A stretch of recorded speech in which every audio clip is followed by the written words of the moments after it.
और पुरुषोत्तम भगवान ने की जय। आइए पुरुषोत्तम महात्म का 17वां अध्याय। श्री वाल्मीकि जी कहते हैं कि दुर्धर्ष, जिस प्रकार सदेव का पुत्र 12 वर्ष की आयु हो गई, लेकिन वो चिंता में ग्रस्त रहा, नींद नहीं आती, बच्चे का लालन पोषण करते करते वो थक गया। मन में सोच लगा कि जिस प्यार से, जिस लाड चाव से मैंने पुत्र की प्राप्ति करी, जिसका मैं जीवन भर कुछ करना चाहता हूं, और उसके मरण सुनकर मेरा मन नहीं करता कुछ कार्य करने का। मैं क्या करूं, कैसे करूं, मन में चिंता करता रहा, लेकिन उसने भगवान की शरणागति नहीं छोड़ी। कुछ समय पश्चात सुदेव का पुत्र सुखदेव अपने बाल सहित, बच्चों सहित खेलने के लिए जंगल में चला गया। गर्मी का समय था। जंगल के अंदर जलाशय देखा, और जलाशय में गर्मी के समय जल के अंदर कीड़ा करने लगे। बच्चे छोटे छोटे उस जल में कूद कर खेलने लगे, डुबकियां लगाने लगे। इस प्रकार सुदेव का पुत्र सुखदेव मन में सोचने लगा कि बच्चे मुझे बार बार जल कीड़ा में पकड़ लेते हैं, इसलिए मैं गहरे जल में जाकर छुप जाता हूं, कोई मुझे पकड़ नहीं पाएगा। ऐसा मन में विचार करने लगा, और विचार करते करते बड़े से जलाशय में जाकर गहरे जल के अंदर जाकर छुप गया और सांस को रोक लिया।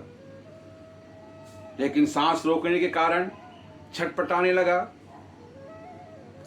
मुख में पानी घुसने लगा, बाहर नहीं आ पाया, और इस प्रकार सांस रुकने के कारण उसकी उसी जल के अंदर मृत्यु हो गई।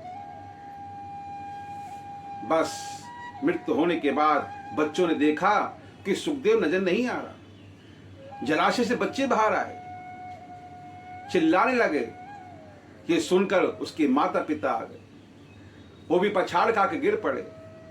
बच्चे को जल से निकाला, मरा पड़ा था, हृदय से लगा लिया, रोने लगा। भगवान, मेरे कौन से कर्मों का दंड मुझे आज मिल रहा है। हे गोविंद, हे करुणा सागर, हे भक्त वत्सल, मेरी पत्नी ने आपकी घोर तपस्या करी, और भगवान जब से आपने मुझे संतान का सुख दिया, तब से आज तक भगवान आपके भजन कीर्तन सत्संग में लगा हूं। भगवान, किन पापों का श्रेय मुझे मिल रहा है। भगवान, बिगर पुत्र मनुष्य की गति नहीं होती, बिगर पुत्र मनुष्य को सुख नहीं मिलता, बिगर पुत्र के माता पिता की तृप्ति नहीं होती। कहते हैं पुत्र का देखकर भी तो पिता पितृ ऋण से मुक्त हो जाता है। भगवान, दशरथ के पुत्र श्री राम जब वनवास गए तो उनके पिता भी अपने पुत्र के वियोग में चल बसे। अगर आज पुत्र का सुख नहीं मिला तो मैं भी अपने पितरों के वियोग में चल बसूंगा। मेरे जीने का आधार क्या है, जब मेरा आधार ही मेरे से छिन गया।